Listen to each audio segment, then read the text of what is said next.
আপনারা সবাই ভালো আছেন। আজকে আমি পুলি করব, তা ভিতরের যে স্টাফিংটা নারকোল আমি কুড়িনি, নারকোলটাকে আমি পেস্ট করে নিয়েছি গ্রাইন্ডিং মেশিনে, আর 1 চিমটে নুন দিয়েছি, এলাচ দিয়েছি, আর এই পাটালি গুড় দিয়েছি।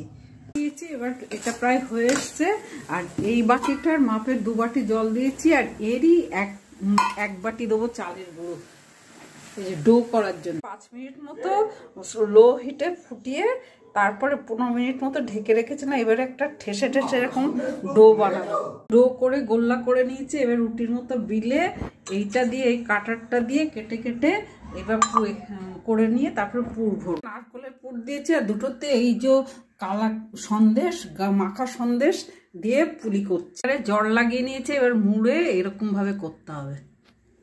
পুলি করেছি আমি, কোনো ডিজাইন করিনি। এবার এগুলো সমস্ত এরকম করে ছেড়ে দেবো দুধের মধ্যে। দুধ ফুটে গেছে, কিছুটা দিয়েছি, আর এই গুড়ের জলটা দিয়ে হয়ে গেছে।